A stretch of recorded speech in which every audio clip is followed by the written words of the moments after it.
ഇന്ന് രാവിലെ ഒരു വാർത്ത കണ്ടു. നമ്മുടെ റെയിൽവേ മന്ത്രി അശ്വിനി വൈഷ്ണവ് അദ്ദേഹം പറഞ്ഞിരിക്കുന്നു, ഈ ട്രെയിനിൽ അങ്ങനെ ഹലാൽ മാത്രം നൽകാനായിട്ട് നിർദ്ദേശമൊന്നും നൽകിയിട്ടില്ല. ആരാണ് ഹലാൽ മാത്രം നൽകാൻ പറഞ്ഞത്? ആരെവിടെ ഓടി വരൂ സടയെക്കൂടെ എന്നൊക്കെ പുള്ളി പറഞ്ഞിരിക്കുന്നു. പുള്ളി പറയാനുണ്ടായ കാരണം, ഈ നാഷണൽ ഹ്യൂമൻ റൈറ്റ്സ് കമ്മീഷൻ, പണ്ടൊക്കെ ഈ മനുഷ്യാവകാശ കമ്മീഷനൊക്കെ ഇടപെടുന്നത് അവരുടെ ഏതെങ്കിലും അവകാശങ്ങൾ നിഷേധിക്കുമ്പോഴാണ്. ഇതിപ്പം ഹലാൽ അല്ലാത്ത ഭക്ഷണം കഴിക്കാൻ അവകാശം ഉള്ള മനുഷ്യരുടെ അവകാശം നിഷേധിക്കുന്നതിനെതിരെയാണ് ഇപ്പോൾ ഇടപെട്ടിരിക്കുന്നത്.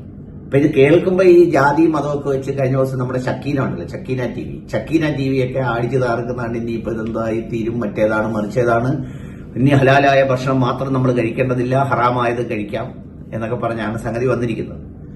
യഥാർത്ഥത്തിൽ ഇത് അറിയേണ്ട ഒരു കാര്യം എന്തോന്നറിയോ? ഹീറോ ആണെങ്കിൽ ചെയ്യേണ്ടത് നമ്മുടെ ഈ രാജ്യത്തുനിന്ന് ഹലാൽ എന്നുള്ള സ്റ്റിക്കർ അങ്ങ് ഒഴിവാക്കണം. അങ്ങനെ ഒരു ഇറച്ചി നമ്മുടെ രാജ്യത്തുനിന്ന് പോകുന്നതേ ഇല്ലെന്ന് ഉറപ്പുവരുത്തണം. ഇതിപ്പോ യഥാർത്ഥത്തിൽ എന്താ സംഗതി അറിയോ? റെയിൽവേ ഈ ഹലാലായ ചിക്കനും ബീഫും അല്ലെങ്കിൽ അതുപോലുള്ള സംഗതികളൊക്കെ വാങ്ങിക്കാൻ തുടങ്ങിയപ്പോൾ മറ്റേ 3-4 സംഘികളുടെ എക്സ്പോർട്ട് കമ്പനി ഉണ്ടല്ലോ, അവർക്കിത് അധികം കിട്ടുന്നില്ല എന്ന് മാത്രമല്ല, ഏതോ സംഘികളുടെ ഉത്തരേന്ത്യയിലെ ഈ ഫാമുകളിൽ ഈ കോഴികൾ എന്തൊക്കെയോ അസുഖം വന്ന് ചാവുന്നു. പിന്നെ പശുക്കള്, നമ്മളിപ്പം നമ്മുടെ അച്ഛനെ അമ്മയൊക്കെ ആണെങ്കിൽ നമ്മൾ വളർത്തി വയസ്സി എന്നാലൊന്നും നമ്മളാരും കൊല്ലൂല. നമ്മൾ പൊന്നുപോലെ നോക്കി മരണപ്പെട്ട് കഴിയുമ്പോൾ അതിന്റെ മതപരമായ ചടങ്ങനുസരിച്ച് ചെയ്യും. പക്ഷെ പശുക്കൾ എന്ത് ചെയ്യും? പശുക്കളൊക്കെ ഈ ഫാമില് വയസ്സി എന്ന് കഴിയുമ്പം ഇത് അമ്മയാന്നൊക്കെ പറഞ്ഞാലും ചത്തു കഴിയുമ്പോൾ പശു എന്ത് ചെയ്യും? ബർത്ത് സർട്ടിഫിക്കറ്റിന്റെ അവിടെ അമ്മയുടെ പേര് ചോദിക്കുമ്പോൾ മേഴ്സി പശു എന്ന് എഴുതാനൊക്കത്തില്ലല്ലോ, അവിടെ അമ്മയുടെ പേര് എഴുതണ്ടേ.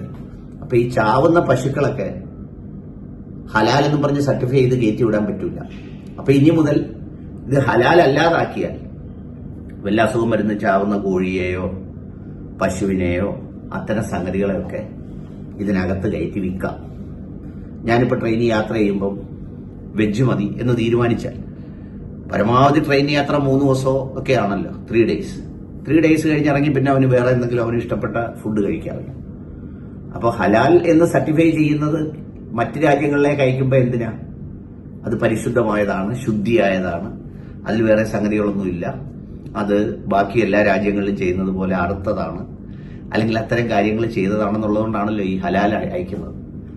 അത് മോശമാണെങ്കിൽ മറ്റു രാജ്യങ്ങൾ വാങ്ങൂലല്ലോ. അപ്പൊ അവിടെ ഇത് ഇഷ്ടംപോലെ കിട്ടുന്നുണ്ട്. ഇതൊന്നും ഒരു പുതിയ കാര്യമല്ലല്ലോ, ഇതൊന്നും ഈ രാജ്യത്തെ ആകെ ബാധിക്കുന്ന വിഷയമല്ലല്ലോ. അപ്പൊ അതുകൊണ്ട് അതിലെന്തോ ഒരു ലക്ഷ്യമുണ്ട് എന്നുള്ള കാര്യം ഉറപ്പാണ്.